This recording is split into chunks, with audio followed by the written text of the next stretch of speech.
which is a good thing. So if you owe 150 on it, you hit you a jug in the street, take them a 40 lump. Now you owe 110. We refinancing this year. We paying everything off. Let's get in touch with all our debtors. ALD, we go foreign silly. Just my section might throw a belly. In my section, we getting busy.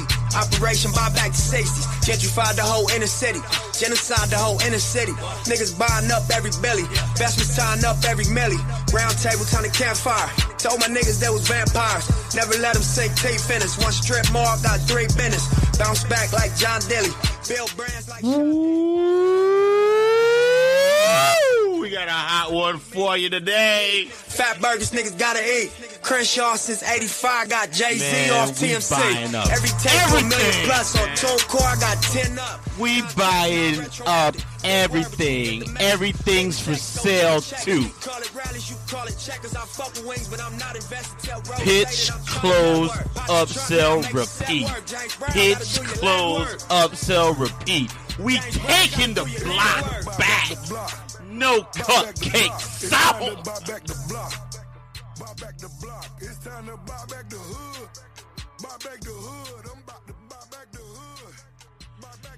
Hey, we about to buy back the block. It's your boy, Triple Black, a.k.a. the #1 stunner, a.k.a. the boss, a.k.a. Mansa Musa, Bob Johnson, and Reginald Lewis. We buying back the block.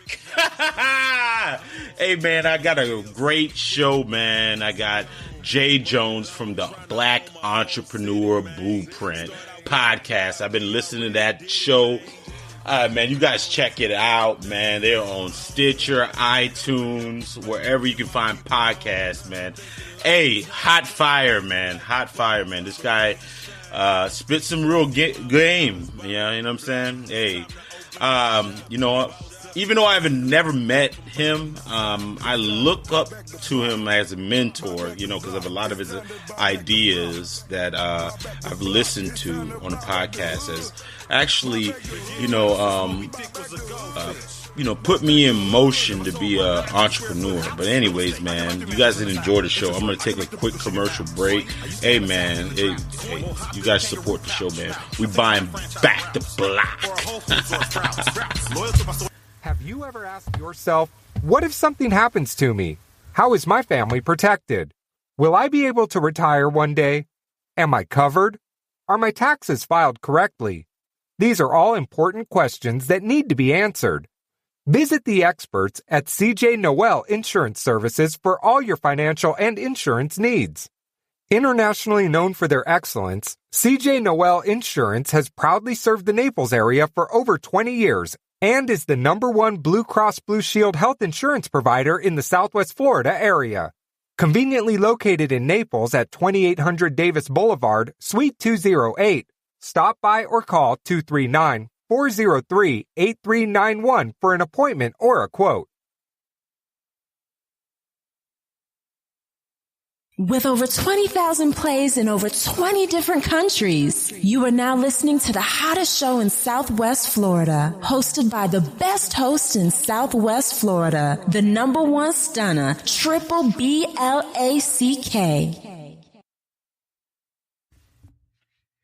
Man, welcome to No Cupcake Zone.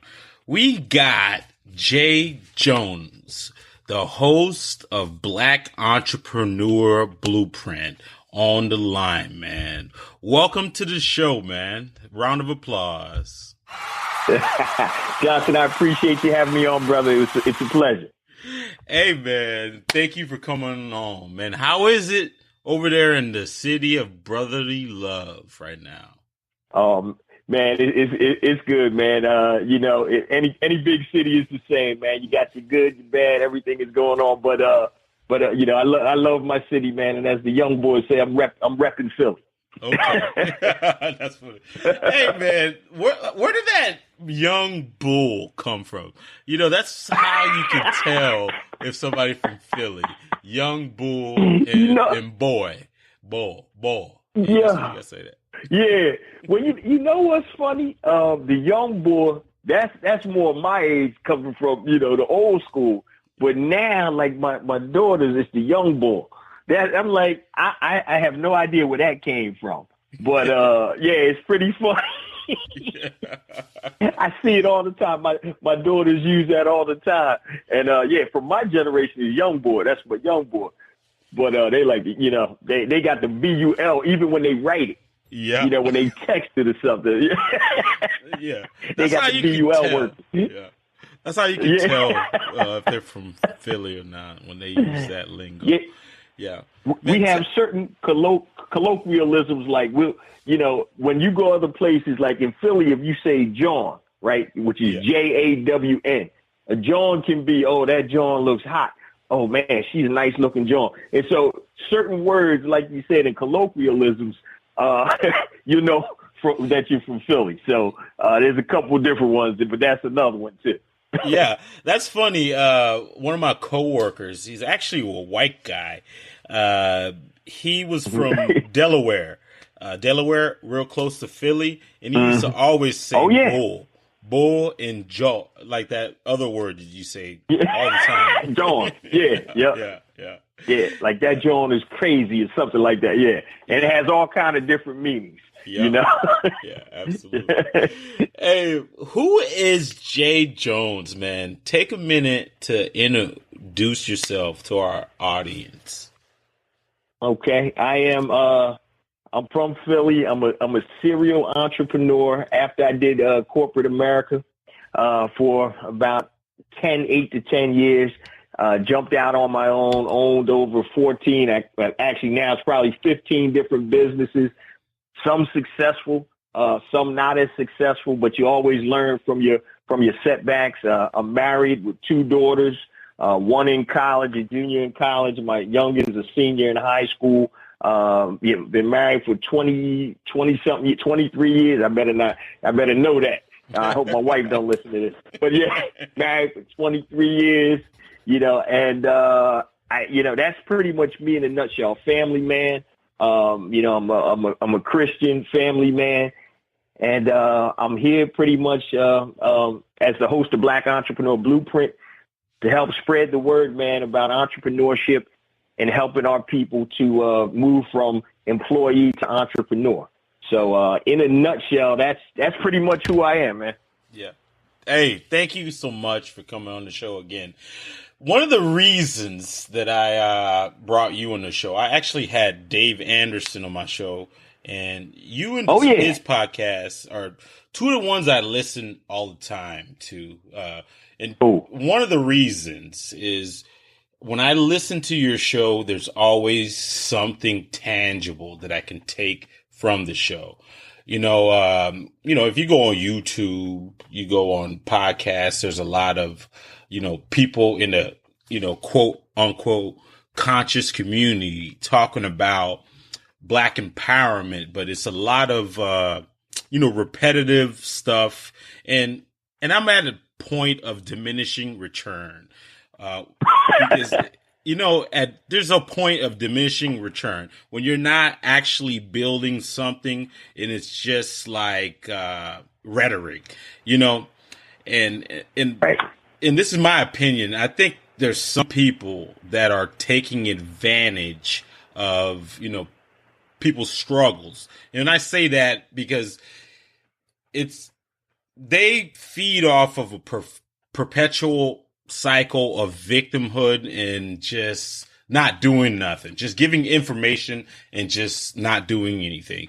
Well, I hope that made sense, but if I listen to your interview, like I listened to an interview that you did for about Amazon, FBA, and I took that information and I did something with it.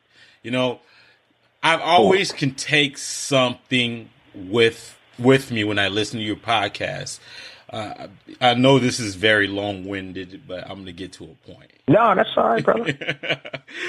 But talk about the conscious community. What is your opinion on the conscious community? Do you think that is there a point of consciousness that's just counterproductive?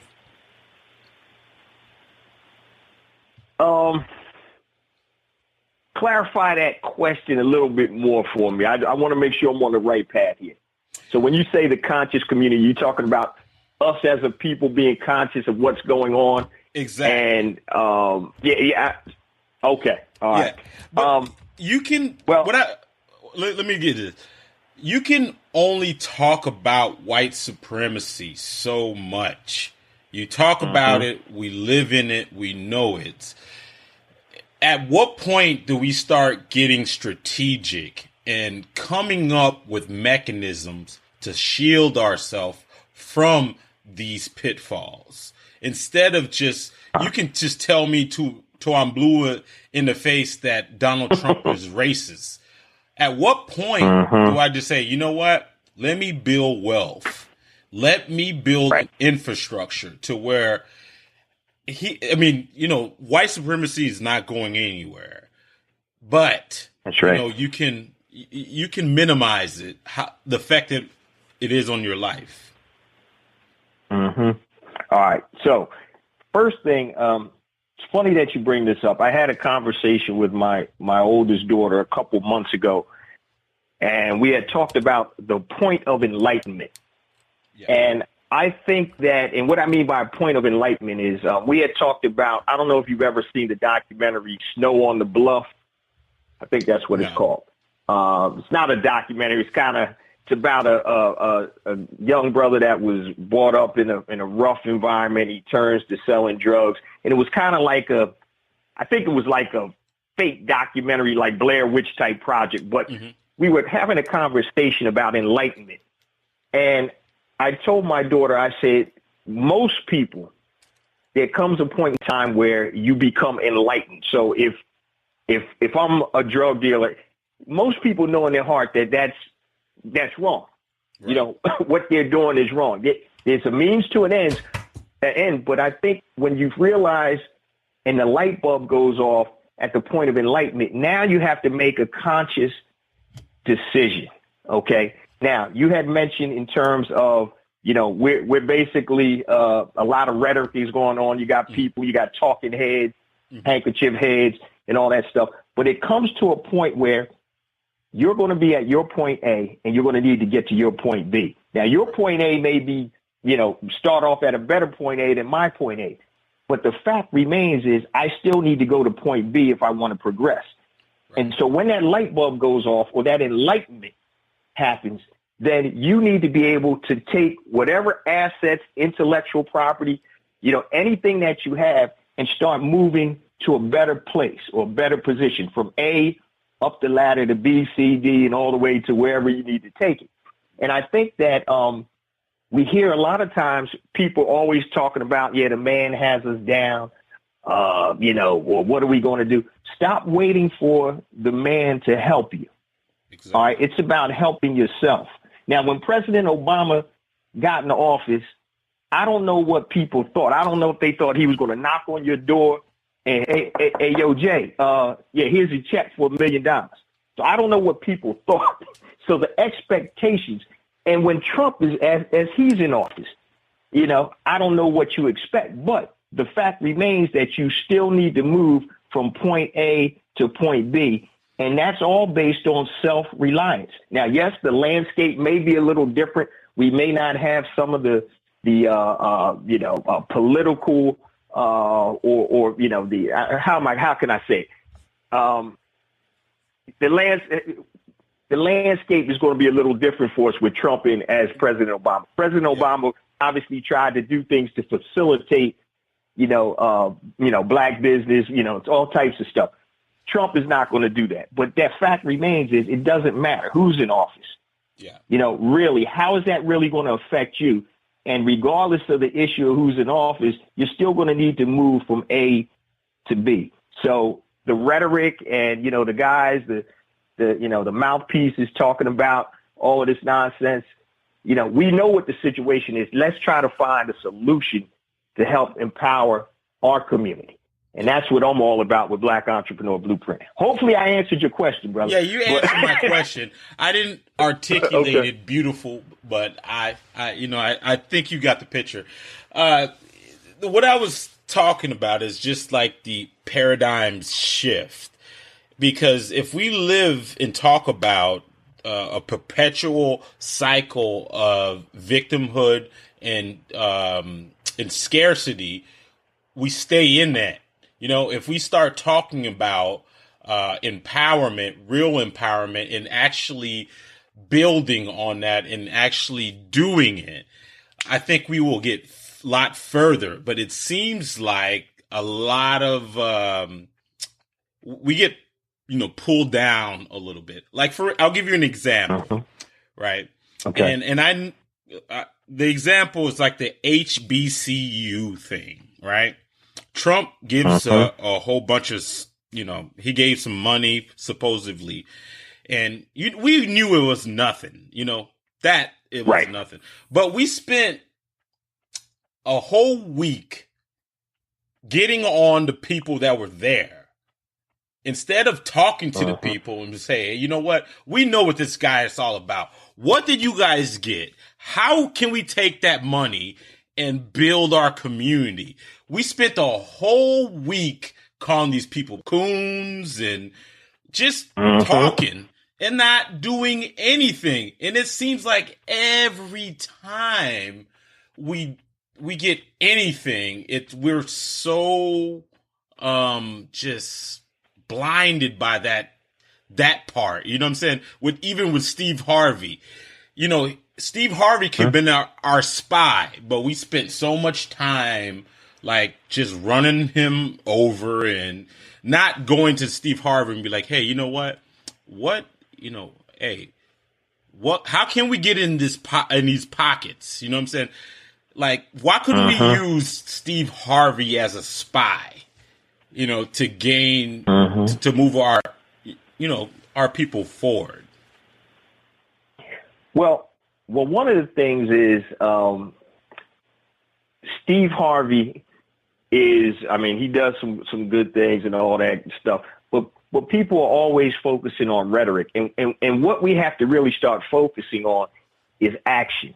Rhetoric, I can sit here and comment about everybody doing everything, and that's not moving, our progress along. So what we really need to focus on is actionable steps to improve when I say the Black community's economic power base. And economics, and I talk about this on the show a lot, economics controls politics and also it controls the media. So if you can create an economic power base and now start controlling politics, politicians are pretty much you wash my hand, I'll wash yours. It's a pay to play game. It's unfortunate, but that's what it is. The media, the portrayal of us, we've been dehumanized.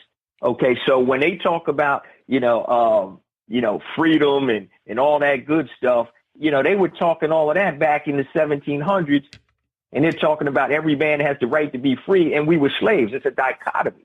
So the media, what they did was they portrayed us as less than human.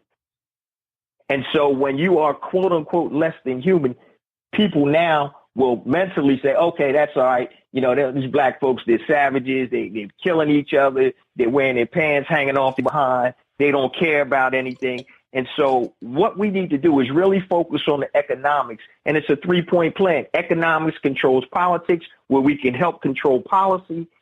And also we need to be able to take over and start, producing our own media. We have the internet. Hello. Your show, my show, all of these shows that now we can actually, there's no regulations, there's no barriers. It's a free market. We can create and create our own images now. Instead of, like I said, pants hanging off your butt, every other word is and this and that, talking about hoes and bitches, excuse the French, we're on a podcast, So now, now we need to be able to take that economic power and actually channel it where it's going to move us along. And like I said, rhetoric, I can sit here, I can lay in the bed and talk trash all day. That takes absolutely no effort.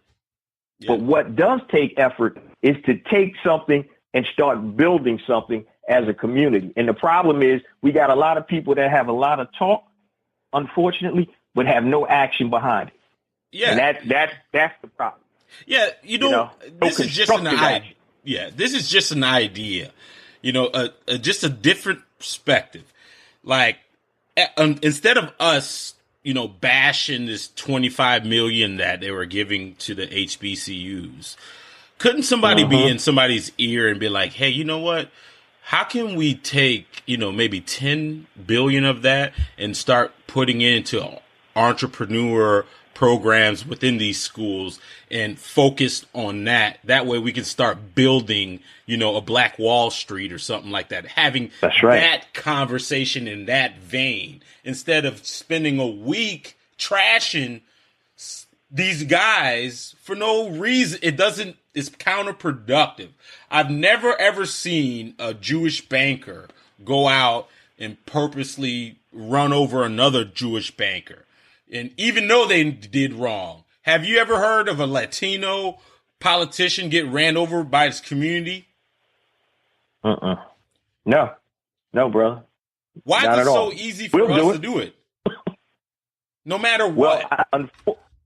Exactly. And unfortunately, I think, and I'm not going to make the excuse about, racist, but a lot of it is that we don't come together. We've been separated so long, and everybody is worried about, I'm going to get mine. And the perfect example of this, and I talked to my kids when they were little, we're going to go back to this documentary, Snow on the Bluff, or, fake documentary, whatever it was a movie, Snow on the Bluff.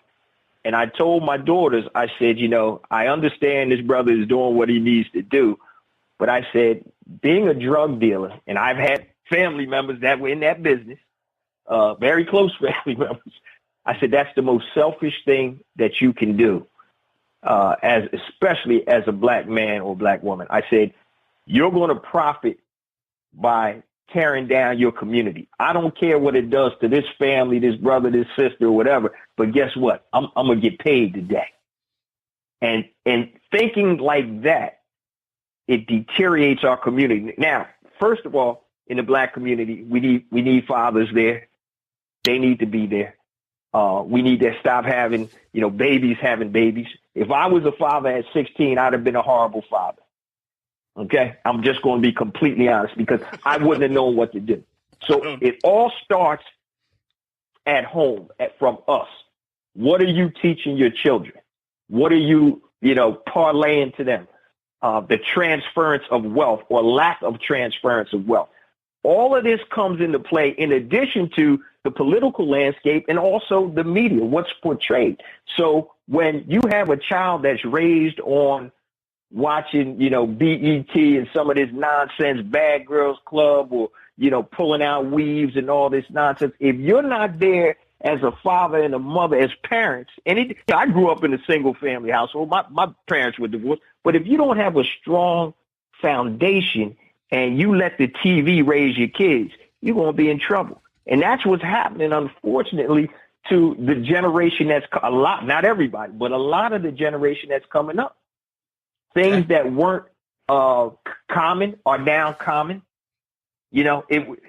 50 years ago, if you got pregnant at 17, you'd be looked on as a pariah. Now it's cool. Oh, I need somebody to love. I'm going to have a baby. I don't know how to take care of it.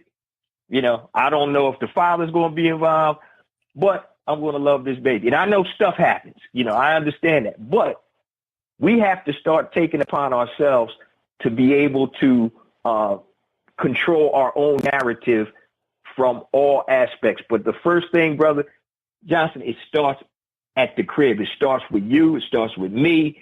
And then we need to relay that information and convey that to our children and our family members. And, we got to stop waiting for other people to save us, man. Ain't nobody coming in here on a white horse talk about, yo, I got you. It doesn't work like that, man. So that's really what we need to focus on, not about all of that nonsense and rhetoric, but it's about doing. Yeah. And that's what Black Entrepreneur Blueprint is about, trying to give you a blueprint, if you want to to try to, start your business. It could be a part-time, side hustle or whatever, but something where you can empower yourself. And that's what it's about. Yeah. I'm sorry, man. I promised myself I was going to strictly talk about business, but I had to get into politics. That's all right, brother. Hey, yo, that's fine, because it all comes together, man. It's a mesh, and it's all, like I said, politics, economics, media. Those are my three big things that we need to start being able to control, so we can actually give ourselves a better, image. We look at, and I don't know if you heard one of the shows I talked about. I have my sister-in-law has a best friend from Australia. And I just want to touch on the media real quick, and I apologize if I'm taking you off track. Go ahead. But he has a best friend from Australia, and when she moved to the States, she was scared to death of black people. She moved to Washington, D.C., and everything she saw in Australia was hoods, gangsters, the way the media depicts us. And then when she got here and she met my sister-in-law, they're best friends, and she was like, I would have never known this if I wasn't exposed, to people like you, because everything that we see, this is in Australia, halfway around the world, is negative. And so when we're fighting against the system itself, we're fighting against media, and we're fighting against ourselves. So we got to do better, man. We got to pick it up and do for ourselves. Yeah, absolutely, man. Yeah, absolutely. But back to entrepreneurship, man. When did the paradigm shift happen for you? Where I'm in corporate America right now, and the fear is real.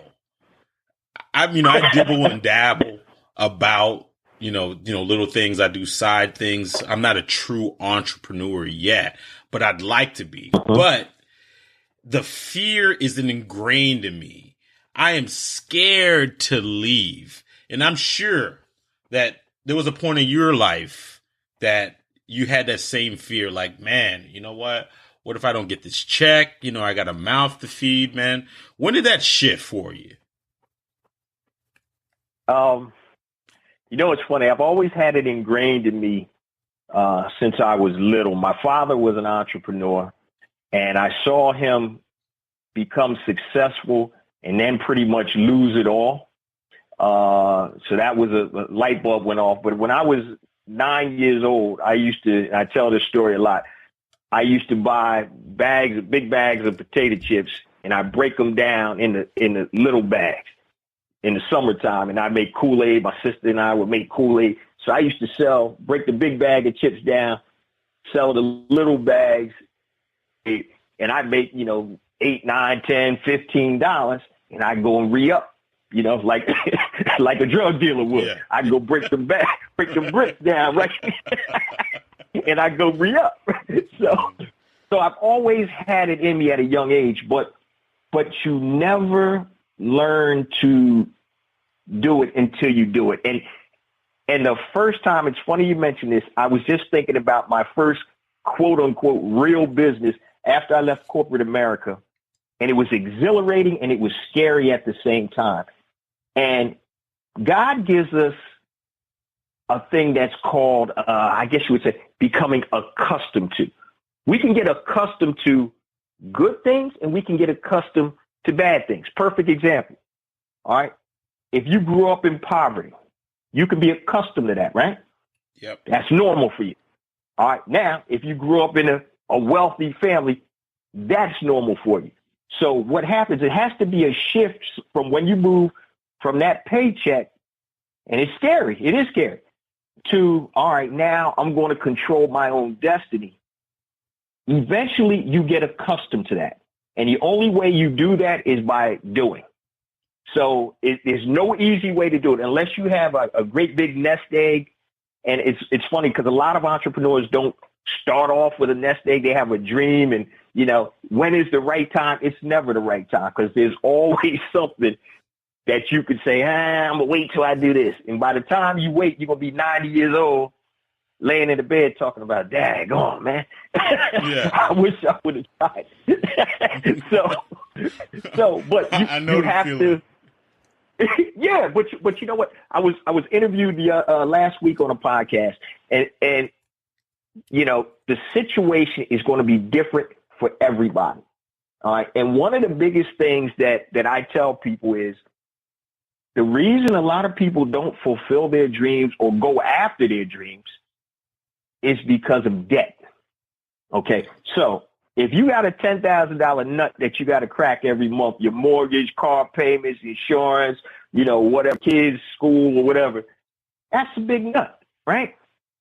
So if you live below your means, don't buy the biggest house, don't buy the new cars all the time. And now if your nut, as opposed to $10,000, if your nut is $2,000, you can make that picking up cans on the side of the highway. So you don't have to worry about that transition. But a lot of times, and it's happened to me too. So I'm talking from experience. So you go into corporate America, you make, you know, good money. You start living like, okay, I'm going to buy this house. Oh, yeah, my wife wants this car. Oh, my kids want to go to this school. And before you know it, you look back and you're like, oh, my goodness. You know, I'm in the hole like crazy. And if I could do anything over again, and I tell my girls this, I said, you know, always live below your means, where you'll be able to take care of yourself with, you know, minimal dollars, you know, especially when you're starting out. And I think that's one of the biggest reasons that people don't fulfill their dream to be an entrepreneur, or sometimes don't even fulfill their purpose in life, because we're fighting behind that 8 ball, and it's called, you know, monthly bills. So once you are able to, and like I said, Johnson, there's no way to easily transition. But like I said, I think God gives us something that makes us or lets us become accustomed. So right now, you're accustomed to getting a check every 2 weeks or whatever, how often you get paid. Once you go out on your own, after you're out there for a while, you'll be accustomed to getting paid, you know, when you can and if you can. It might not be an easy transition, but that's really what it's all about. Yeah, man, that's very enlightening right now, because I'm thinking about it. I've been broke, dead broke, with a job. You know what I'm saying? That's it. Hey, what would be the difference if I was dead broke without a job? It'd be the same thing, you know? That's right. At least I could have built some equity, you know, something of my own. Like, I work in the banking industry right now, and I was thinking to myself, yesterday was my 10th year, and I've made the bank so much money, which is crazy, you know. And if I could have got maybe a fraction of that money and built some equity with my own business, I would never have to work a day in my life. That's right. You know what I'm saying? That's if right. I would have got, it's called arbitrage, brother. Yeah. 1% of all the money that I brought. Yeah. Yeah. That's crazy, man. And that's what it is. You're never going to get paid what you're worth unless you're the boss's son or daughter. So you're always going to be underpaid, because that's what business is. We're going to bill you out at this amount. This is what you're worth, Johnson. This is what you're worth, Jay. Okay, great. But your value to us is going to be 2 to 3 times that. You know, and it doesn't have to, you know, necessarily be associated with sales. It could be even in the support, you know, function. But we value this position at this amount. But guess what? It's really bringing us back 2 to 3 times that, you know, sometimes even more. So it's all arbitrage. So the question is, do you want to let somebody else arbitrage you, or you arbitrage somebody else? Or, you know, and so I always tell, it's either you're being sold or you're selling. There's only 2 sides of the equation in commerce. All right. You're selling something or you're being sold. Yeah. And so you want to be on the selling something side, so you can start, you know, arbitraging and being able to take advantage of those big swings. The downside is that, you know, you may not be a successful entrepreneur, you know, and trust me, I've gone through that. The upside is you can surpass some of your wildest imagination, and you can make up for that if you hit it. All you need is one big hit, man. Yeah. One big hit, you know, and you can make up for a whole lot of lost time. So, but once again, the question is, everybody has their individual things that they're dealing with. And so it has to be something that you're serious about and you're prepared to do. And if you have a spouse, my God, make sure y'all are on the same page. Because I'm telling you right now, brother, oh, man, most of my fights with my wife over the years have been over money. And she didn't understand. Yeah, she didn't always, man. She didn't understand that, this is me. We're going to have some lean times. But, I said, just roll with me, ride with me. And I said, then we're going to be all right. And eventually she understood that, I'm not doing it as a whim. This is what's in me. And so we're on the same page now. But yeah, there was some tough times. Definitely some tough times, man. Yeah, man. The name of your podcast is a great name because it speaks volume. Blueprint is very important because I had an epiphany the other day, and that was it's all about processes and blueprint. When you build a blueprint for any type of business, most businesses that follow that same blueprint, and it's all about, business. You know how like people have built business models and they're pretty universal. And a blueprint is the same, I guess, same concept. Once you can build a blueprint for a certain business, I mean, you can follow that blueprint and find success in most businesses. It's not every blueprint will work for everyone, but there's a certain blueprint that will work for you, if that makes sense. Right. There's certain principles and tenets that hold true. Yeah. And if you can put those together in a sensible format, then you can be successful. Yeah. How did you find your blueprint? Oh, that's easy, man. It's by getting stabbed, shot, taking that beating of being an entrepreneur. It's a matter of, and I talk on the show all the time about knowledge and know-how. I mean, and the difference is knowledge can be acquired in a book. It could be watching a show or whatever. Know-how is acquired by doing. And you have to put out, like you just talked about a blueprint. So if you're going to start a business, you're going to say, okay, I think this is what I'm going to need to do. This is the path I'm going to follow. But you never know if that path is going to be correct until you do it.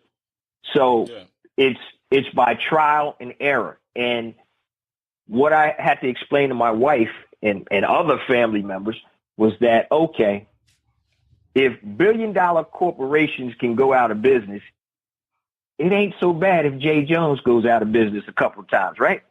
All right. Because my grandfather used to say something where he said, son, you're not making history, meaning that other people have done, what you have done or haven't done before.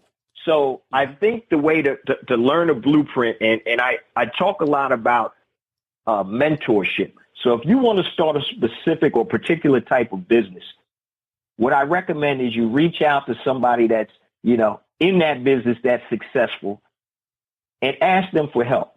So most times when you go to somebody and say, hey, I need your help, most people are going to help you. All right. If they have any, goodness about it, they're going to try to help you. All right. So you learn what other people have learned and you take that and then you add whatever you need to add into that mix. Yep. And then you move forward. And once again, you might not be successful, but you have to learn from your setbacks.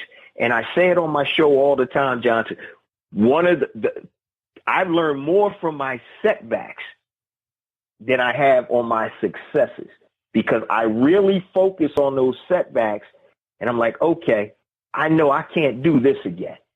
All right. And unfortunately, we're taught, just like when you're going to school, you don't want to fail. Obviously, you don't want to fail. You don't want to get Fs. But in entrepreneurship, failing is good because that brings you closer to success as long as you recognize and understand what your setbacks were and how to avoid them as you move forward. So, like I said, I've had about 15, 16 businesses, and probably 6 or 7 of them were complete failures. But I wouldn't be able to get to the point that I am today without those failures. So they're not really failures. They're learning lessons. Yeah. So that's how you find your own blueprint. Nobody's going to be able to do it for you. you're going to have to go out there and be like an explorer and go out there, Magellan or whoever you want to be, go out there and find your way. And you're going to have to do it. And it does become commonplace after you get accustomed to it. As I was saying before, once you get accustomed to it, it's old hat. It's old hat. Yeah. You know what's crazy? I was listening to the show you were talking about, Amazon private labeling.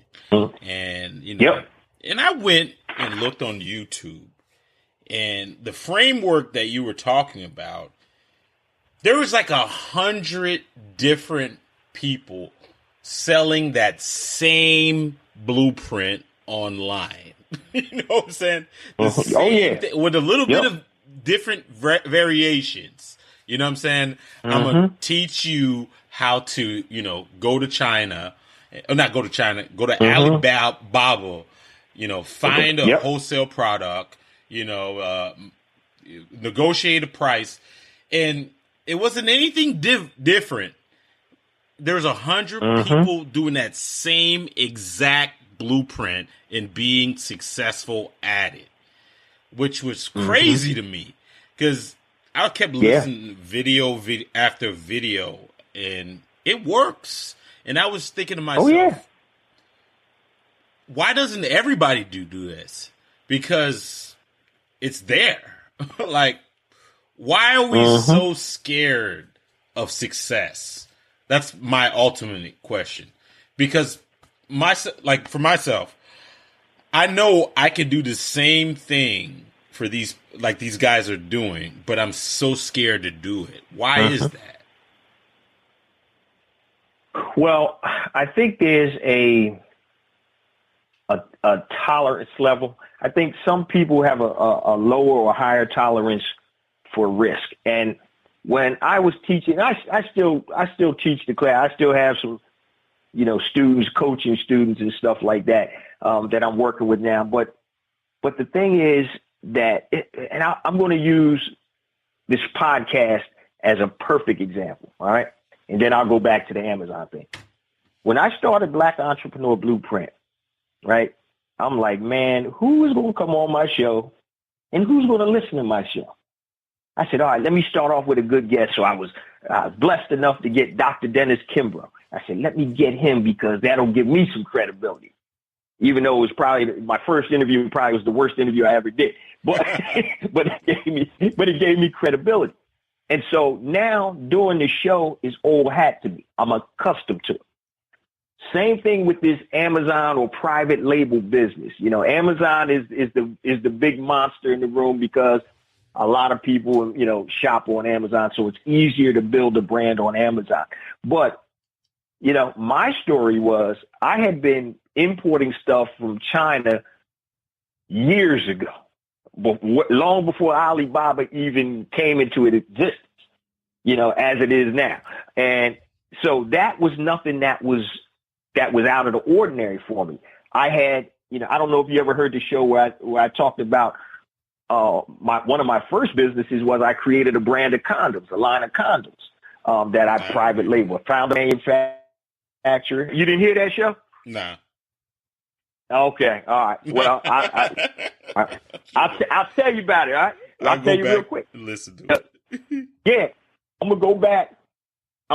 My business partner, one of my best friends and I, we saw an opportunity in the African American market back when AIDS was coming out in the early 90s to start a condom company. So we went to a condom manufacturer.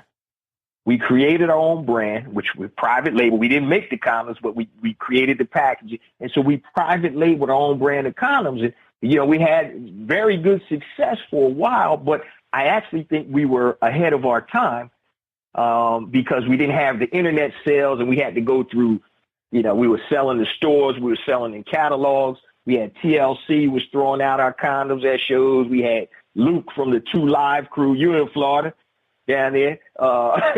He was throwing out condoms. So it was a great thing. So I had been in private label before. So I knew I could create a brand. Now, when I started doing, recently with Amazon and on my own websites, man, I was late to the game, Johnson. the white boys have been doing this for about 3 or 4 years. I came to the game a little late. But when I saw it and I started doing the same thing you were doing, I was like, come on, man, I can do this. I've already done it, before the internet. So I know with the internet, I know I can do it. So it's funny. And my first product, I'll tell you, I'm not going to give the name of the brand out that I started. It was a flat iron. And the reason I came up with the product was my wife was doing her hair one night, and a flat iron broke. And she was like, oh, man, I got a meeting in the morning, blah, blah, blah. She ran out to the mall, bought a flat iron for $150. So she came home like, babe, how much was this flat iron? $150? I was like, I started going on Alibaba, researching, and I ordered 4 flat irons, right, from different manufacturers. I let my wife and my daughters try them I was in no rush, for about 2 months.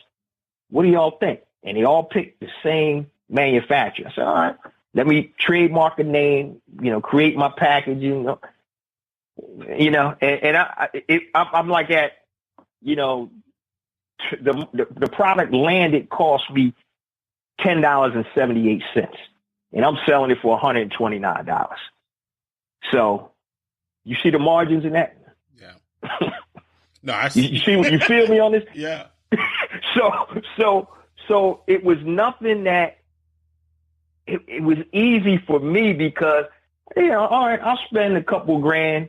First I'm gonna get some samples to make sure they work. My first order was only 100 flat irons. I had to test it out, proof of concept. Then I started. Okay, this is selling. Oh man, I'm 500 the next order, 1,000 the next order, 1,500, 2,500, and it just built like that. Then I started adding different products in different categories, building on to that brand. And so that's how it started. But some people, like I said, to me, I didn't, I ordered 100 units at $11. That's $1,100. Yeah. So I could lose that. Guess what? If I buy the product, and I say it all the time, if anybody has an issue about, going into private label, if you buy the product and God forbid you can't sell the product, you can blow it out and damn near get all your money back. All right. You can sell it for whatever you paid for it and probably get your money back. So the risk factor to me was not much at all, but the upside potential was great. And I'm not going to lie to you. I didn't think it was going to blow up like that, and it just started going and going and going. I'm like, holy smokes. And if you listen to the show, I would give you guys updates and I'm like, damn. I said, my people need to get on this.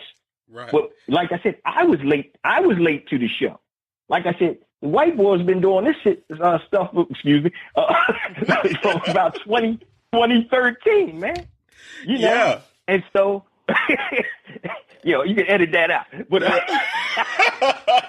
no, you know what, dog? I'm glad you're saying this because when I went and did Amazon FBA, I was just doing retail arbitrage.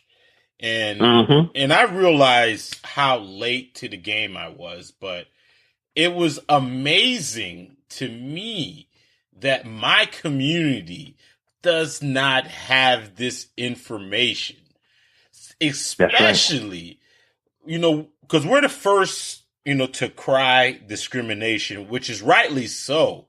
But when you have these avenues that have no barriers, that's right. All you have to do is pick up a book or go to the internet and you can find this lane.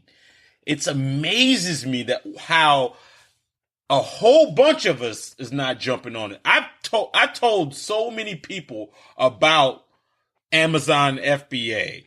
I've done video posts about it. I'm not one person, brother or whatever, has hit me up. Most people that actually hit me up, talk about it are from other races. And it's just amazing. Why? Like, tell the truth. Of your students, what are the percentages of brothers actually are your students? Well, all of them. I got brothers and sisters. And to date, I've probably had about 28 students. In terms of brothers, I think I've got about 9, about a third of them are brothers, and the other 2/3 are women. And they're all black. And it's funny, Johnson. Yeah, all that's black, amazing. man. Oh, all black. Yeah. Because the only place I really promoted it was on my show. So, okay. Most of the people that listen to it, I'm sure are us. But what's crazy is I've had, and a lot of times I wouldn't say anything to my friends or, like that.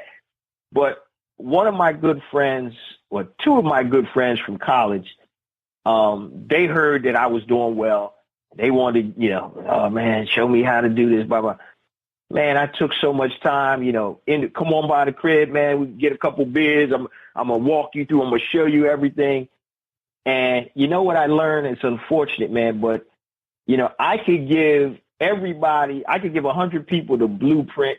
I could show you exactly what to do to make X amount of dollars a month. And I'm telling you, if 5 of them took it and ran with it, I'd be surprised. Yeah. And it's unfortunate because when you lay it down, and I was getting upset. Like, one of my boys lost his job. He was like, man, I need to do this. I'm laying it down. I'm here for you, man. I'm doing it. You can look at what I'm doing. I'll help you do it. And he still didn't do anything. And I'm like, you know what? I can't. My pop used to say something. He said, man, work with the willing. He said, don't waste your time on people that aren't, the old 80-20 rule. You know what I mean? 20% of the people going to do 80% of the work. Uh-huh. He said, don't even worry about the bottom 80. He said, because they're never going to do anything. So I let people come to me that are serious. And because I'm going to tell you, man, it's disheartening when people are so excited, but then they realize that there's a little thing called WORK that's involved, work, and I tell them, I say, yo, man, this doesn't happen, just by, turning a button or hitting that, what's that on Staples commercial, the easy button. It don't work like that, bro. You got to get down and get in it. And unfortunately, a lot of people don't want to put that work in. Right. So, and these are people that need to be putting all kinds of work in because of their situation. And they, but I can't make anybody do anything. It's crazy that a lot of people, there's, I'm not going to say total freedom is there, but financial freedom is there for a lot of people if they really open their eyes. I'll give you an example. There's a bunch of people out there that are social media stars. They got all these people listening to their live on their Instagram, whatever, and they have no idea to monetize that, which they could be putting up Facebook ads. They could be putting up affiliate links. All they had to do is put in a little work, because every time somebody clicks that stupid fake news ad, somebody's getting paid. And I don't think a lot of people realize that. How much money. It's a machine, a money machine. Every time somebody gets you to click on that Trump, does this ad or this ad, somebody is getting paid. And there's people that have hundreds, thousands followers and have no idea how to monetize it. How does that happen? It horrible. Just befuddles me. Well, you know what, Josh? I think it's something that my dad always used to say to me, and now it's a little different, but he used to say to me back in the day, he said, son, he said, when you go in somebody's house, a good indication of where they're going, he said, look at their bookshelf. He said, some people don't even have a bookshelf. Now we got, Kindles and all of that stuff, so you can't really do that now. But if you come into my house, I'm in my home office right now. I got all kind of entrepreneur books. I got all kinds. I love to read anyway.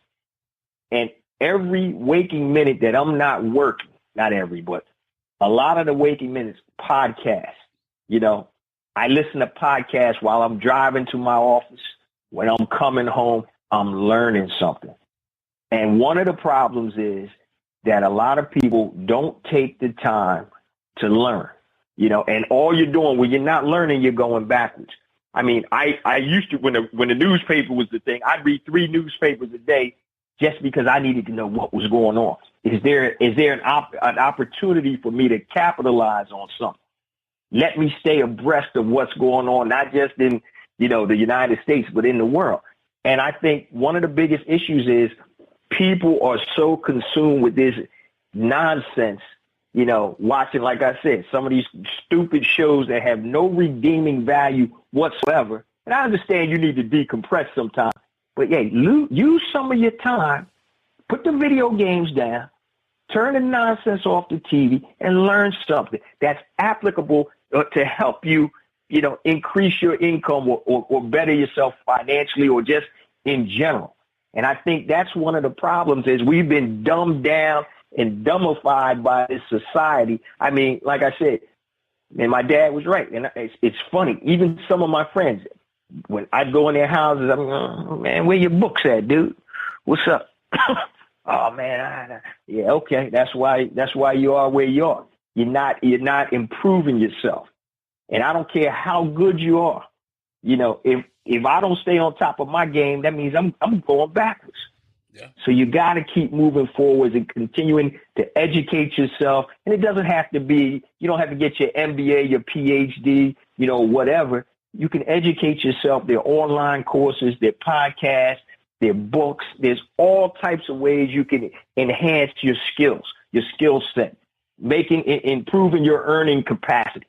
And that's, I think, is one of the biggest problems. We got all this nonsense, and we have a lot of clutter out there right now. I mean, we're inundated with messages and everything like that, and people need to learn how to filter out the garbage and start focusing on the things that are going to propel them to a higher level. Absolutely, man. Man, you're giving us so much game right now, man. Let's do, man. Yeah. Let's talk about a tangible game. And we need to buy back the block. Building wealth is an essential thing that the Black community needs to do. We could talk about stocks and bonds, which, that there's really no barriers to that. Racism, the only racism that you have to fight is that the lack of education on that part. That's right. But real tangible assets like real estate is a very important asset that we need to get a hold of and find out how to get that asset and keep that asset within our community. You worked in the mortgage industry. I know the residential and commercial is a lot different, man. What are some tips that you can give, us to obtain mortgages and get mortgages that the average person doesn't know about? What are some myths and what are some tips about mortgage? All right. Well, it's funny because the playing field changes. Back in the early 2003, 4, 5, if you had a pulse, you could get a mortgage. When the crash happened, 08, 09, I mean, you could have a 750 FICO score and still not get approved. So the first thing in terms of real estate, and there's a couple of ways you can go about it.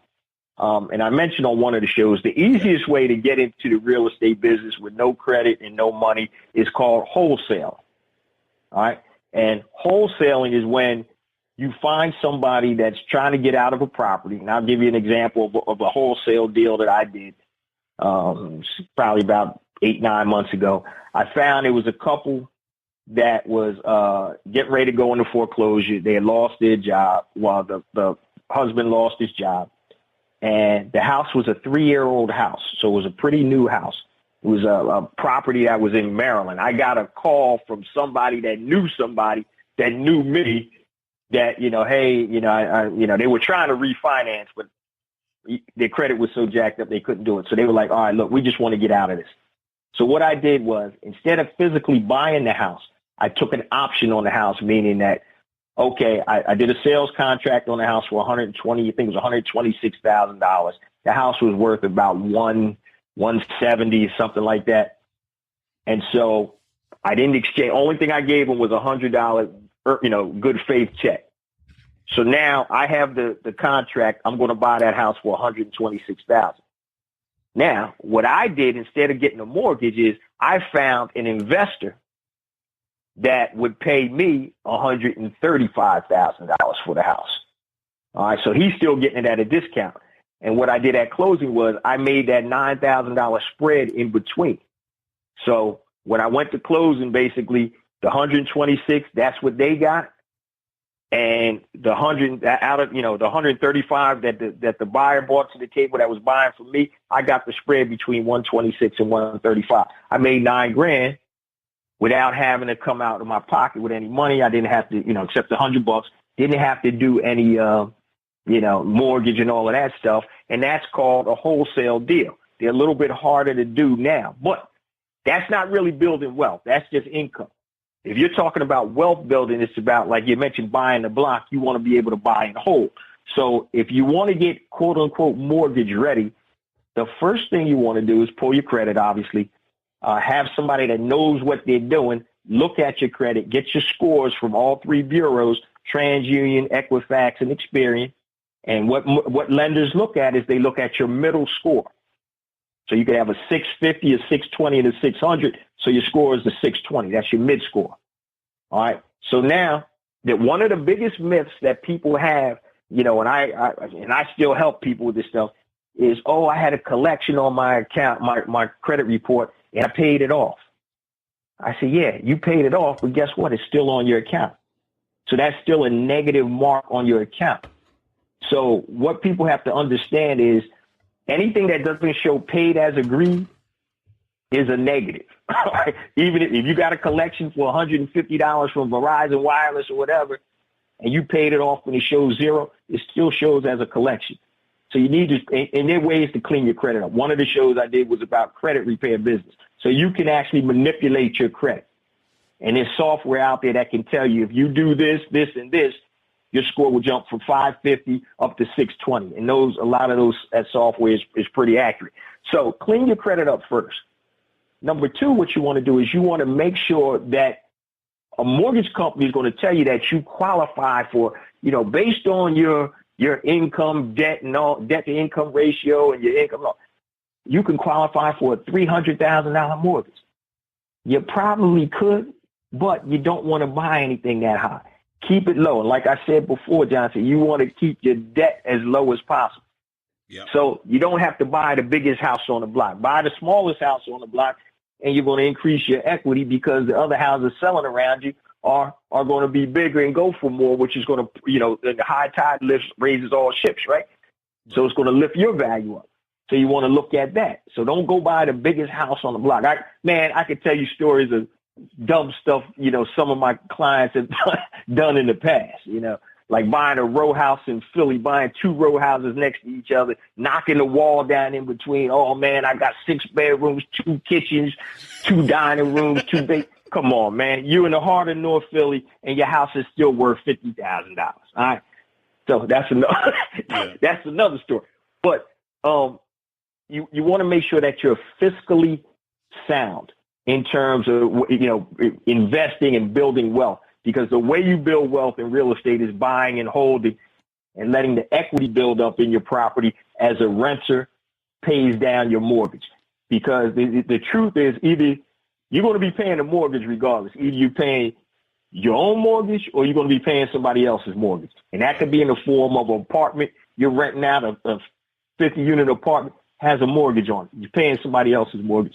Right. Pay your own mortgage.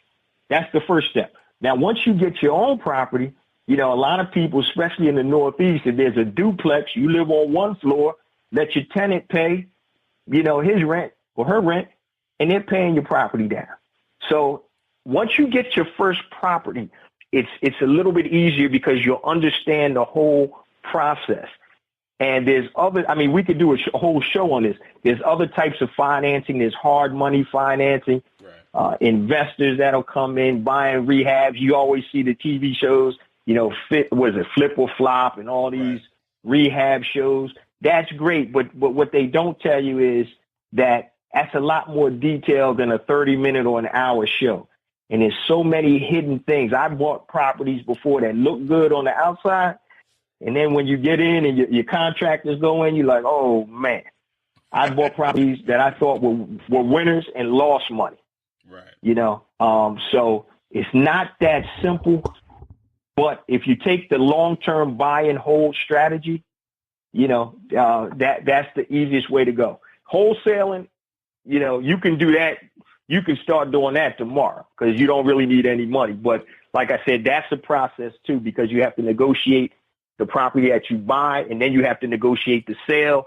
And it's people make things seem real easy on these courses and all the stuff you see on TV. It's a lot more intricate. And that's where, as I talk about, Johnson, where know-how comes into play, because you have that experience from doing it. Well, so, but I'm all for building the block, brother. Yeah. Well, wholesaling, and let me just ask this question. Who gave you that game? Was it hidden somewhere, or who gave you that game? Well, that game actually came from being in the mortgage business. And, there's so many different – when you're in that business, you get so many different opportunities. And where it really came from was I just got to grab some more water here. But where it really came from was we were buying – my partners and I were buying houses, rehabbing them, fixing them up, and then we got to sell them. And that takes a lot of time and a lot of money. And like I said, sometimes you're on the losing end of those type of transactions. So what we started doing was we started doing the wholesaling, because it was less risk, and if we couldn't move the property, then guess what? We lost our deposit. The $100 that we gave, the seller, we'll lose that. So the risk reward factor was so good that, I'm not getting any equity. But one of the wholesale deal, we made like $30,000, or this was one of my own, made like $30,000. And it took about 4 weeks. That's not normal, but it can happen. So that's really, I just kind of picked it up because I was in the industry and I knew, I'm like, okay, people were telling me about it. And I said, I can do this. And that's what I want to let people know who are listening to the podcast. It doesn't hurt to try. Now, I'm not saying risk everything you got on the deal, but the only way you really learn is by doing. So get as much information as you can. And as long as it doesn't hurt you to the point where you can't recover, sometimes you just got to step out on faith and try things. And that's really what I did. Yeah, definitely. Man, you're giving us those power gems. I call them power gems. You're giving us those things, man. Hey, yeah, brother. What's it with the Trump administration, man? I don't want to harp on the Trump administration, but one of the things that maybe I'm reading way too much of this, but it seems like he's at a vulnerable state. And he's almost, it seems like he's looking for allies.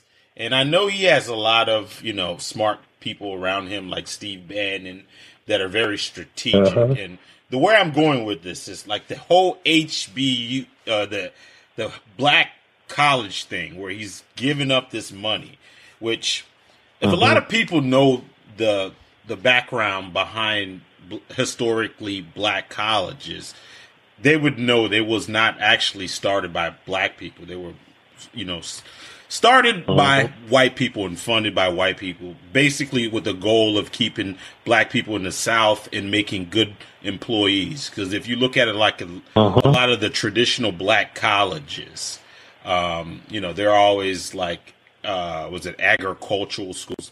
Schools that don't really teach. A&T. Yeah. Like entrepreneurship, being your own boss, it's things like that. Do you think that we're going to fall for the okie doke? In regards to the HBCUs or just in general? Just in general. Because it's very easy to fall into Kundum because he seems like he's making a point, because he's singling out Latinos, and these people are very strategic. I'll give you an example.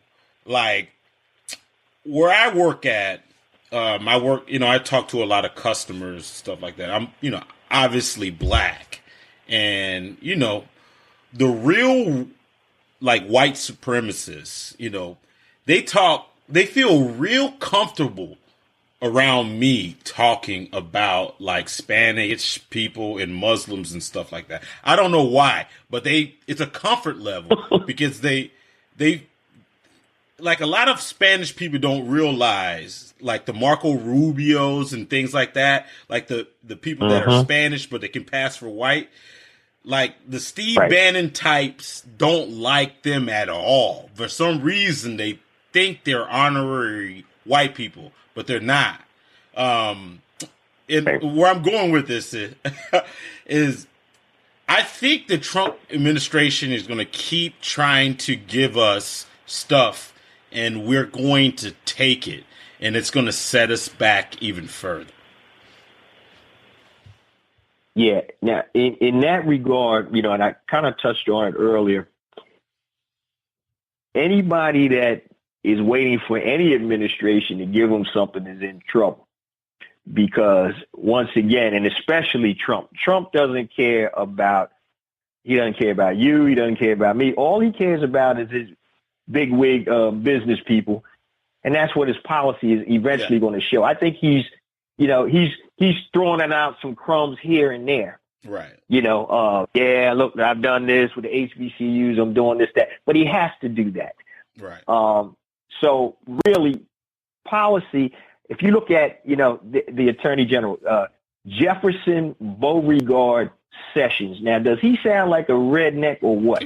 All right, Jeff Sessions. All right. That's his name, Jefferson Beauregard Sessions. Yeah. Now, he probably has his hood and cape probably in his office somewhere. Yeah.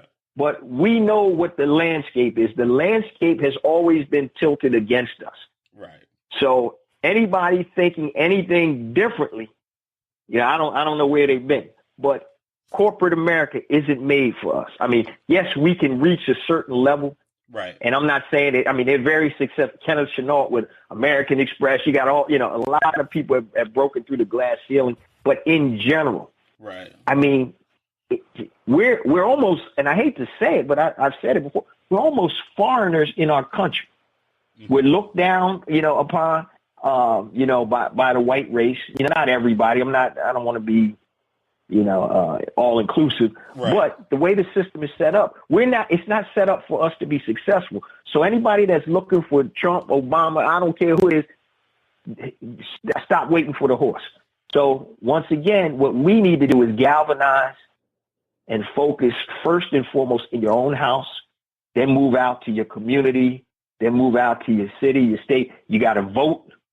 We got the midterm elections coming up. We blew that when President Obama was in office. We got to get out there, midterm elections, because politics controls policy.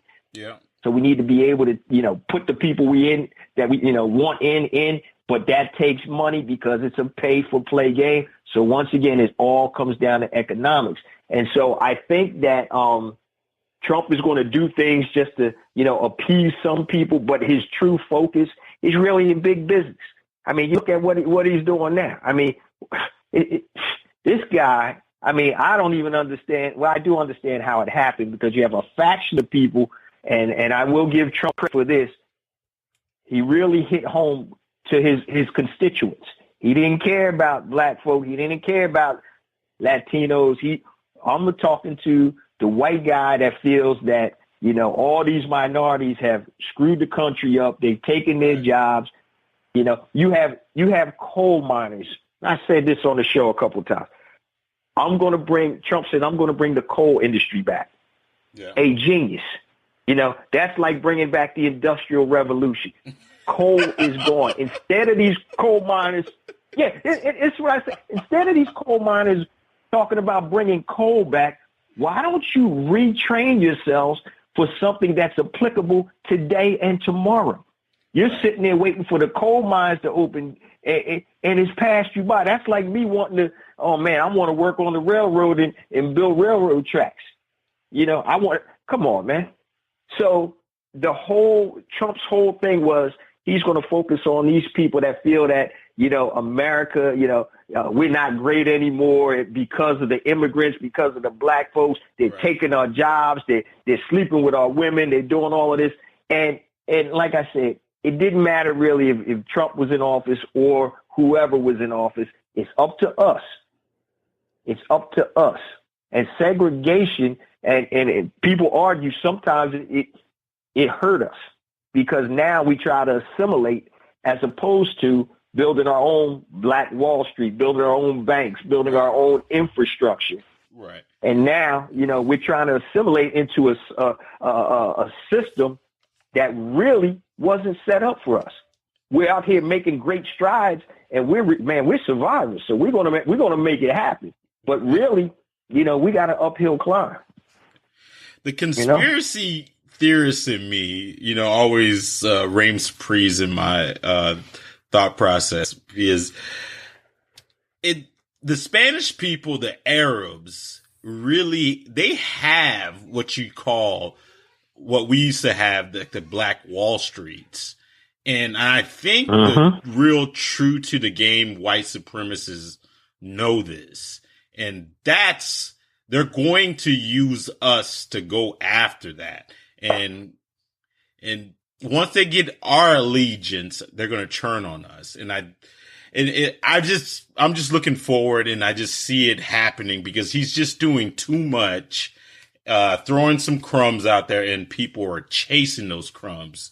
And I don't know. That's just my thought, man. That's my conjecture. No, but I totally agree with you because people are going to take what they can get. So, and sometimes even against their own well-being. You know what I mean? And a perfect example of this is a lot of our quote unquote leaders, and I don't know who appointed Al Sharpton or Jesse Jackson or whatever, but when Al Sharpton, is working at MSNBC when he had his show there, that's fine. Left wing station or whatever, left station. But when you're getting financed by, major corporations, how true to the game can you be? So if I'm getting financed by Wells Fargo or, General Motors is the Rainbow Push Coalition and Al Sharpton is a National Action Network, you're getting sponsorships and all of this. How true can you be if you're beholden to somebody else that's funding you? Now, I know they don't fund 100%, but the whole thing is that's why, like I said before, back on my show, in the civil rights era, the civil rights movement was funded by black churches and black business. We could do whatever the hell we wanted because we knew that GM wasn't going to pull that rug out from under us. Mm-hmm. So that's why it's so important for us to be able to be economically sound and build that economic base so we can move forward with the things that we need to take care of in terms of, job creation, media, like I said, politics, grease in hands. We need to be able to do that. And the only way that comes is through self-empowerment and economics and not being beholden to somebody else's money. And that's my mission, brother. I'm trying to let people know that, hey, we can do this. We can do it, but it all starts individually. And then we take care of the community, spread out to the state and from there and take it on, man. I'm trying to, like I said, I'm not trying to start a revolution, but I kind of am. I kind of am, man. Just in terms of making people a change in their thought patterns where, I was interviewed on the show last week, and somebody asked me about money. What's some of the things I thought about money before that I my thoughts have changed on money. And I said, years ago, a long time ago, I thought it was hard to make money. I'm like, man, how do people do that? But then as I got older, especially now, you had mentioned the technology, the internet, I said, it's not hard to make money if you find a blueprint, as you could say, or you have somebody that's 3 or 5 steps ahead of you and you follow that person, you can create money. You know, like I said, that Amazon stuff, the internet selling something, you know, e-commerce is where it's at. And if you're not going that way, I mean, I don't know what's wrong with you. That's where everything is going. They're shutting down J.C. Penney's and all these stores like crazy. I think 130 J.C. Penney's are getting shut down within the next couple of months. H.H. Gregg, Radio Shack. Yeah, because people are buying online. There's always going to be a place for retailers, physical retailers, brick and mortar, but you got to be online in the future, man. And that's what I've been pushing. I don't care if you're selling used underwear, used socks. I don't care. Just sell something, you know? So the stats are there. Like when you go on Amazon, if you want to know what the top selling things is, you can just click a button and they say, you know what, no matter what, this thing is going to sell. Like it's going to sell. Yeah. So number one, it's right there. And it's a science to it, man. And Johnson, you mentioned something so important too. You talked about the power of social media and people not monetizing that. Yeah. And, you know, you have people with all these followers, you know, and I just want to touch on this real quick in terms about opportunities for Black businesses, right? So now online, there's only 4 things that you can sell, all right? And those 4 things are your physical products, your digital products, somebody else's physical products, or somebody else's digital products. So you can sell online if you want to, and you mentioned affiliate sales. You can start selling other people's stuff through your social media network and earn money. Yeah. It's simple. You can sign up to ClickBank. You can be an Amazon affiliate. You know, if you have all these followers and, you know, you put a link to something that you're wearing or whatever. Oh, yeah, I got this from such and such. Click here and you can get it too. You can earn money. It's simple. Stop using the internet, your social media to take pictures of the food you're eating tonight. All right? And all this nonsense and start, you know, I'm looking at my kids. I'm like, what are you doing? Why are you taking pictures of the food? Who cares? You know, yeah. But I'm like, man, and you got to start utilizing the tools that we have. And one of the greatest things, like I said, in terms of the internet, you know, there's no regulations, there's no barriers. It's a free market. Use it. Take advantage of it to earn money as opposed to playing around. You're going to be on the internet playing video games 5 hours a night. You know, yeah, that's fine if you want to, you know, go backwards, but start using it for something positive. Learn something, you know, earn something. It's crazy, man. Yeah, we put money on a pedestal, and it's one of the easiest things to acquire. It's there. That's right. It's right there. And one thing about money is you can't own it. When you have money, you can't own it. That's the one thing you can't own. If I buy something with it, I can own that. But actually, you know, if you think about it, if you buy a piece of clothing, you don't really own the clothing because Ralph Lauren actually owns the clothing. So, you know what I'm saying? The only thing that you can really own is like land, stocks, things like that. You know what I'm saying? That's right. That's right. You can't own money. So when a person has a handful of money stunting on Facebook, they're actually just playing with the government's money because they got to give it back to the government eventually or give it to somebody. Man, it's ridiculous. I see.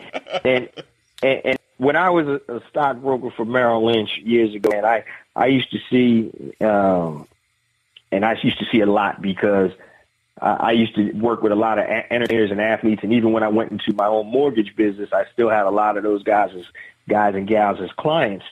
And I was like, my God, I said, some of the money that these people are earning, and they're buying 5 cars, 4 houses that they're hardly ever in, just dumb stuff, as opposed to, you know, taking that money, aggregating it, how, and I always figured, I always wanted to create a real estate investment trust with a lot of these athletes and entertainers I was working with. Instead of, getting mortgages, why don't you create a fund where now you're the lender? Yeah. All right. You could be a hard money lender. I'm like, take your money and make it work for you. Don't buy a nightclub that's going to go out of business in 2.5 years. Yeah. Don't buy 5 cars that are going to depreciate as soon as you take it off the lot. You don't have to wear, Versace shirts and Gucci shoes and Gucci sunglasses without a prescription that you're paying $3,000 for a stinking frame. I mean, just dumb stuff, and a lot of that I think comes from the brainwashing that's been done to us, because a lot of times we feel inadequate and if I have this nice car, I made it. Yeah, people will know I got money. If I got this big ass house I can't pay for. Oh yeah. Man, come on, man. You're playing. You're hustling backwards. You're cheating yourself. Yeah. So it just used to really, and not used to, it still bothers me to this day. We're wearing our wealth on our backs, on our feet. Driving it. I mean, I've had one story I told my girls a long time ago. I had a friend who he lived in the hood, heart of North Philly, and we had gone over. He bought this new BMW. He's out there hustling a little bit. He had a job, but he was still hustling on the side. So he got this nice. I think he had like a 740 or something. BMW. We drive up. Well, I meet him at his mom's house. We're going to watch a fight. So I meet him over there. His mom sitting there with big old TV in the house. And there's water leaking from the roof. Okay. The car costs more than the house. All right. The TV was so big, it could barely fit in the living room. I'm like, you driving around in this car, and I said, your mom's in here in her house. The roof is leaking. Yeah, you gave her a nice TV, but your car is more than the house. What kind of sense does that make, man? But that's the type of mentality that we've been brainwashed in, unfortunately. And it's funny because, a lot of white people sit back and they're laughing at you, dude. Yeah. You're not doing nothing. You're making yourself look silly. So start taking the money that you do earn and spend it and invest it wisely, and don't wear it, walk it, put it on your feet, 80-inch big screen. Man, I live in a pretty nice neighborhood. This dude built a house, about 5 doors from me. He ain't in there anymore. This fool had, man, come check out, this fool had 12 televisions in his house. He had 2 in his bedroom, 1 in each bathroom. Yeah, I'm being serious. He had like 3 in the basement. 12 televisions. He had, his kids weren't even, I think his oldest was 4. He had a big old TV in his room. His daughter was like 2. She had a big old TV in her room. I'm like, man, come on, man. Oh, man, and then my kids be like, oh, Dad, how come I ain't got a TV in my room? I said, there's a reason you don't have a TV in your room. Number one, when they were young, I said, man, we got a nice size house. We got 3 TVs, 1 in the family room, 1 in my bedroom, and 1 in the extra bedroom. We call it the guest room. I said, so, because I know kids will sit there and they'll lay in their bed, watching TV when they should be sleeping. When they were younger, you don't know what's on TV now. Showtime, man, you turn that on 11 o'clock, 12 o'clock at night. You don't know what you can see. And then it's a lot of idiot nonsense on it. So when you go in your room, I used to tell my kids, when you go in your room, you going to sleep, or you going to read, or you going to do something else. You want to watch TV, you come down here with mom and dad. You go in the guest room, or you go in our room, so we can monitor what you're watching. Because one of the things is garbage in equals garbage out. And so even though we're there as parents, kids are influenced by what they see. They're already going to see enough nonsense going to school and on the street, but they damn sure aren't going to see it in my house. You know what I mean? Now I let them watch all that, some of that stuff. But you ever heard of the show Teen Mom? Yeah. They used to be, well, it's still out. Yeah. So when my kids were younger, when it first came out, I'm like, all right, we're going to sit down. Everybody's watching. All right, we're going to watch it as a family. So we're like, okay, all right. You see what the recurring storyline is. Girl gets pregnant.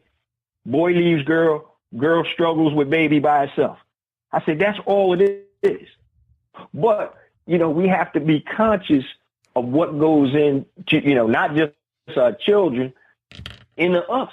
Like I said, garbage in, garbage out, because you start thinking, oh, yeah, I got balling. His house got foreclosed on. He was in the house for 3 years, and now he's gone. I see him around town sometimes. You might be, because he wanted to ball out. Yeah, he wanted to ball out when there's no need for all of that nonsense. Like I said, man, people that have real money, and that's not me, but people that have real money, you're not going. I used to see this with my clients, Johnson. A lot of the clients I dealt with, not the entertainers and athletes, but the business people, like millionaires, you wouldn't even know it.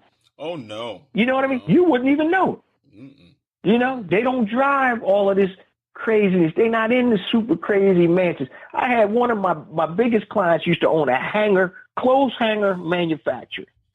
Unassuming dude, making millions of pounds. And he had like $35 million in his brokerage account when I was managing his money. And you would have never known he drove a Ford. I think it was a Ford, a truck. His house was in a normal neighborhood. And if you didn't know this cat, you would never know it. But what he's able to do, which we don't do, he has that transference of wealth that is going to his children and his children's children. Oh yeah, and that absolutely. just puts their point A at a higher level than our point A, and that's what it's all about, man. Building that wealth. Oh yeah, it's that different mindset. I work in a banking institution, and we offer incentives that the average person wouldn't even look twice at, like $150 to open an account. Man, I get people that's worth millions of dollars all day long that come in for that $150. That's right. And they look at it.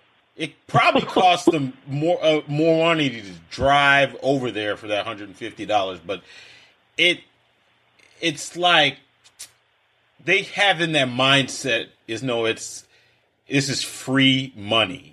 You know what I'm saying? This is free money, and they know what money is, but the allure of getting something for nothing is just insatiable for them.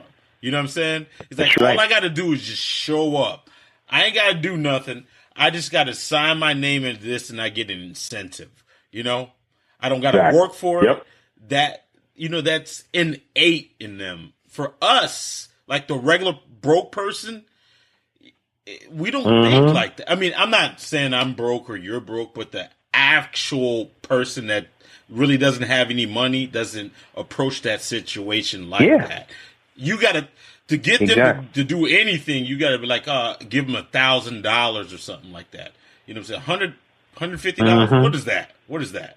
No, ain't nothing.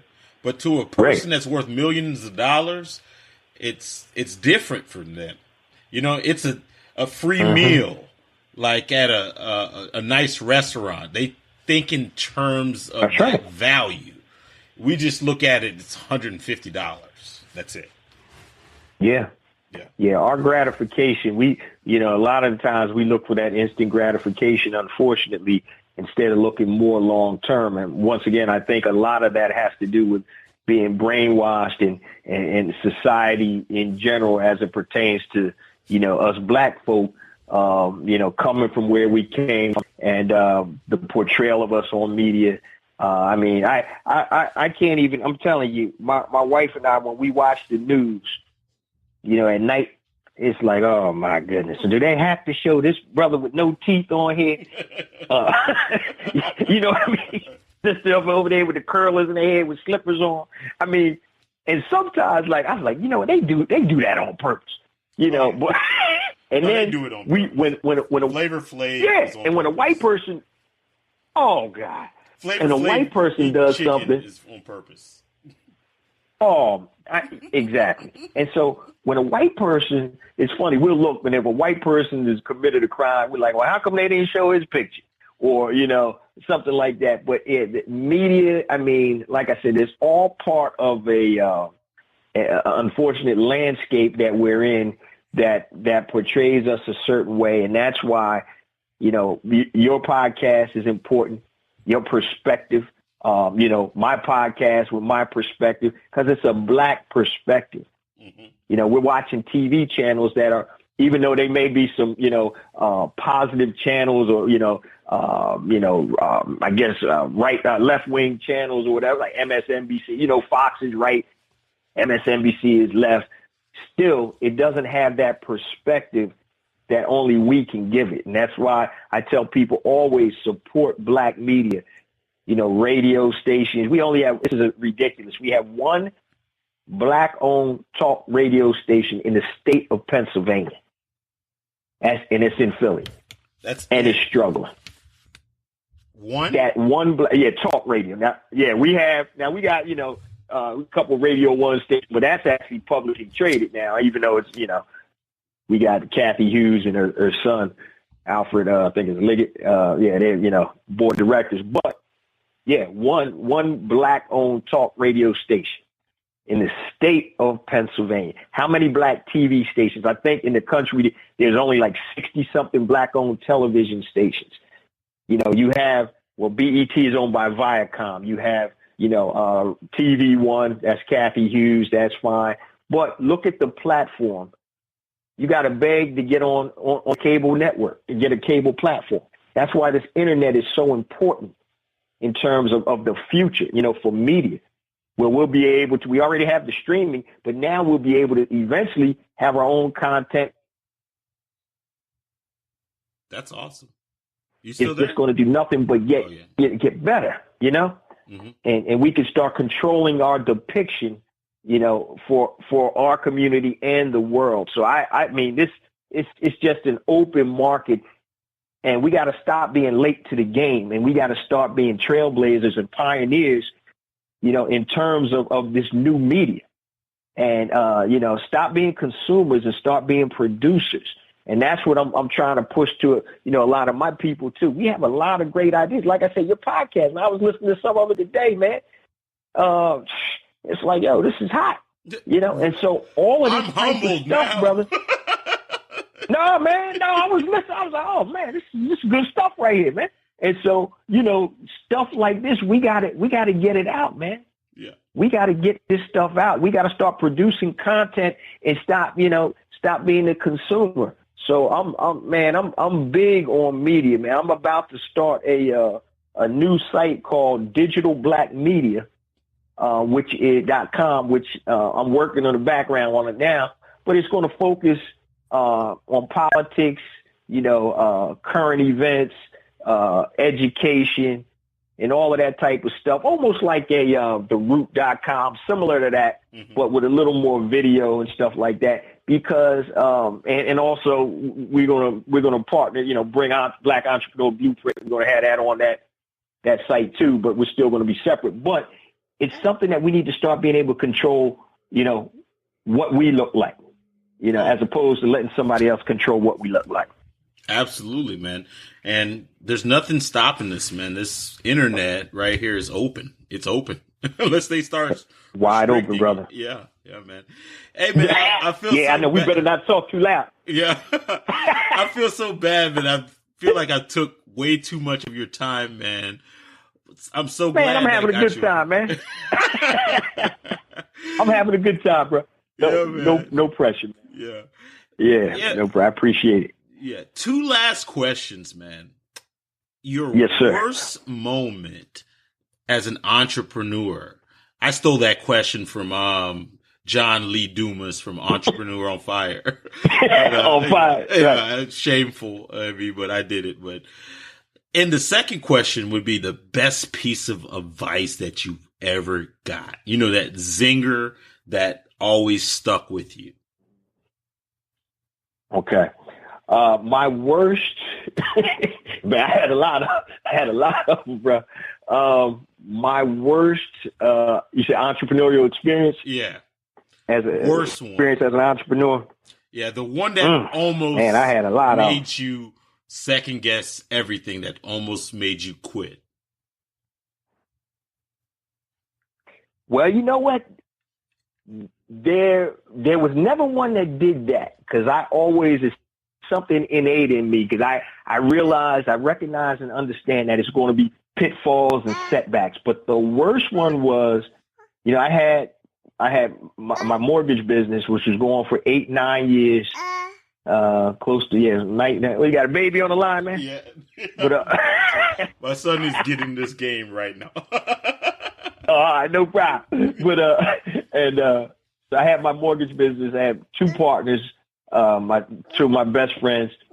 We started a business. The crash hit, and when we had to close up shop, we all were taking money out of our own pockets to float the business for the last couple of months, because we couldn't get any loans closed. And then it affected me and my employees. We had about 40 employees. They're like family. And so when I had to, we had to shut it down. We're like, look, we're going to pay you for 4 more weeks. You guys can go look for jobs. I said, but we're going to have to shut it down. And the epiphany came to me one night.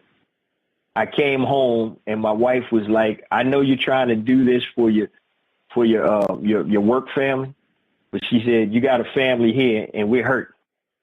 And it really hit me. I was like, man, this is it. That ride was good, bro. That was a real good ride, and we had to shut it down. I felt bad, not just for me, but also, for my employees, and financially, man. I was damn near ruined after that, man.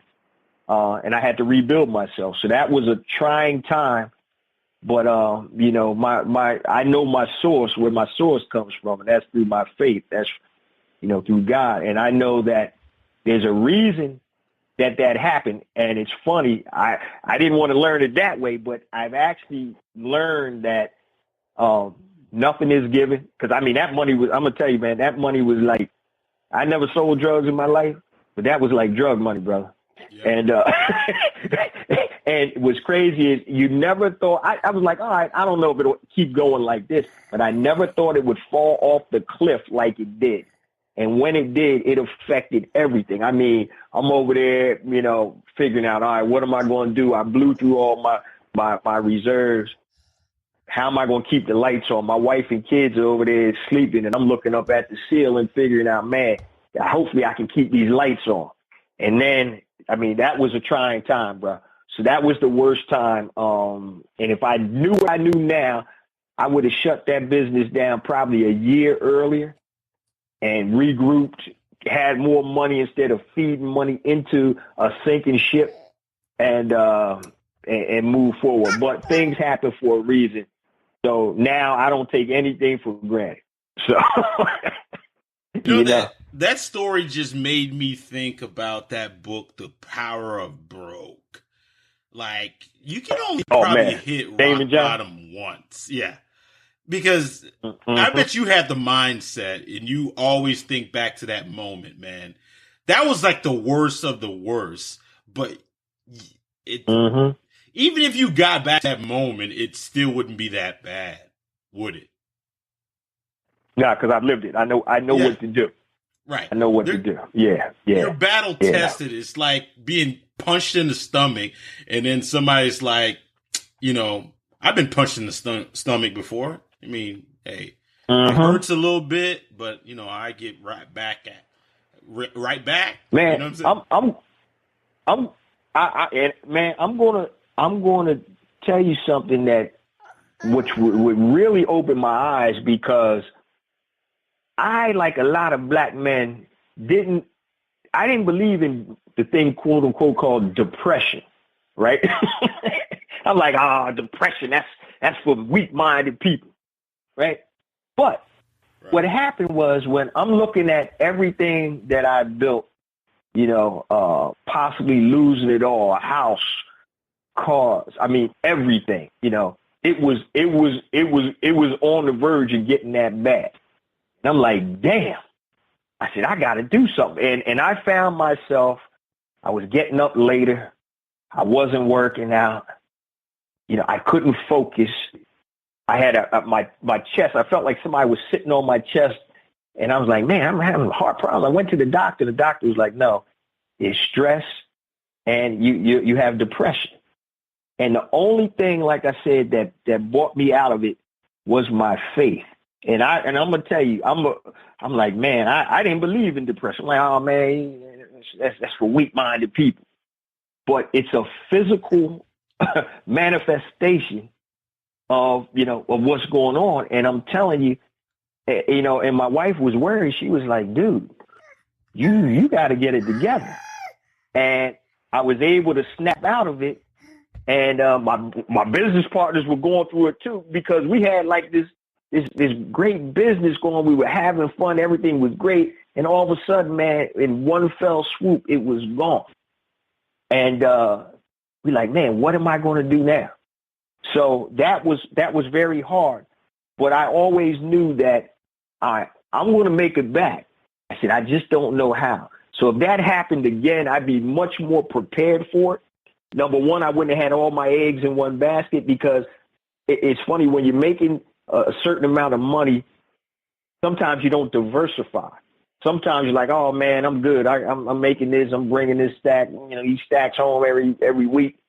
I'm good. But when all of that goes, and now you don't have any other streams of income, I sold a lot of my properties that I had, and I was like, man. So I was jacked up, man. But thank God, we were able to come through it, come out on the other side, bigger and better, man, in a happier place too. So that was that. Awesome. Now you asked for words of wisdom. Yeah, best piece of advice that you got, man, and who gave it to you? Yeah. All right. Now, I had mentioned earlier that I grew up in a I alluded to it, but in a single family household. I think I mentioned it. So my dad left. My parents got divorced when I was 7 years of age. And for a long time, my dad wasn't in my life due to some of the decisions that he made. He's passed away now. But as I got older, things changed, and we reconnected. And one of the things that really touched me, and I say this to my kids all the time, it's very simple. And it's 2 words. And he said, son, he said, winners win. Winners win. And what he meant by that was, no matter what happens, no matter what obstacles come at you, you're able to overcome, go around, go through, go under, and you win. Yeah. Now, winning could mean different things to different people. But he said, son, winners win. And that always stuck with me. He used to tell me that when I was little, playing sports and just in general. And it always stuck with me. Winners find a way to win regardless of the circumstance. Now, when my mortgage business collapsed, I damn sure wasn't a winner. But I was able to fight through it and get back to where I needed to be. So that's the piece of advice that always stayed with me. Find a way to win. Find a way to do it. Stop looking for excuses. Everybody's got excuses. Make it happen. Find a way to make it happen. And winners win, man. That's what I live by. That's powerful. That is so powerful, because if you think about all the winners, Michael Jordan was cut from his basketball team when he was in high school. Won 6 championships. He could have just packed it in right then and there. LeBron James lost how many finals? Could have packed it in. Hey, Tom Brady, lost his starting position in college in football. Could have packed it in and went, and he won. I mean, there's so many examples of this winners do win. It might not be the next game. It might not be the next play, but you're going to win. You know what I'm saying? That's powerful right there. Mm-hmm. Yeah, my dad, like I said, man, we it was a period of about 15, 16 years that and we lived, probably 15 minutes from each other, but he was doing his thing and just kind of he was on a bad path. Mm-hmm. But I always remember, like I said, we were blessed to reconnect and get real tight prior to his passing. And that's something, even when I was little, he'd always tell me that, son, winners win. Yeah. Winners win. I'm like, yeah. So the losers, you never see them again. Because that's it. Lost. Yeah, that's it. And that's what, that boils down to life, to sports, to entrepreneurship. Yeah. Like I said, not that you're not going to take setbacks in life and business and whatever, but, continue to move forward. And the only way you don't win is when you quit. That's it. That's when you don't win, when you quit. Yeah. So, and I just want to say this real quick before we close out. Anybody that's interested in starting their own business, being it on the, side hustle or whatever, just move forward, set up a plan, go from step, A, B, C, D, take it easy. If you don't want to jump out there, and I don't recommend just, hey, I'm quitting today, boss, I'll see you later. Don't do that. But whatever it is that you want to do, move towards that. Take steps toward that. If you feel that you have entrepreneurship in your heart, move forward, make a plan, move forward, and you'll become accustomed to it once you start doing it for a while, and that's what I tell people. Don't be afraid, don't be afraid. You got to stretch your boundaries in order to grow. It's just like, fear. What is fear? It's most people are afraid of the unknown. But when there's an old saying that says, when you face your fears, you're fearless. When you face your fears, you're fearless. So face your fears, step out into the unknown, and then that's going to become normal to you. The unnormal is going to become normal. I wrote a piece on my blog years ago called Pacified by a Paycheck. And there's so many entrepreneurs, great ideas that have never been released or, let loose into the universe because people are scared to move forward. But you don't have to quit your job, guys. Whoever's listening to this, you don't have to quit your job. But if you have that passion or that interest, start off on the side, part-time, and you'll be surprised. Once you get started, you'll be surprised at what's going to happen. Doors are going to open for you that you had no idea, and things are going to start developing into full-time entrepreneurship. So I just wanted to let your listeners leave them with that. Don't be scared. Fear can't hurt you. All right, it can't hurt you. Frankie's not scared. My son, he's sitting there yelling at me. You got to animate him, man. Hey, man. Yeah, man. That's fine. Jay, where people can find you besides your podcast, man? Give them your emails, plug any events, your classes, man. Go ahead. Floor is yours, man. All right. Well, the podcast, Black Entrepreneur Blueprint, that's my website and blog, blackentrepreneurblueprint.com. You can find my podcast on, I don't know where it is now, but I know iTunes, Stitcher, TuneIn Radio, iHeartRadio. I've seen it on a lot of podcast platforms. Just Google Black Entrepreneur Blueprint. My email is jjones at Black Entrepreneur Blueprint. That's JAYJONES at Black Entrepreneur Blueprint. Facebook, Black Entrepreneur Blueprint. Twitter, jjones at jjones001.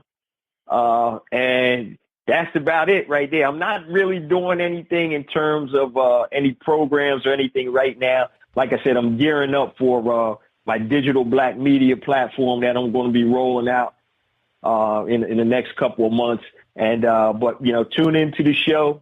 Like I said, check it out. See if you like it. Let your friends know. I appreciate it.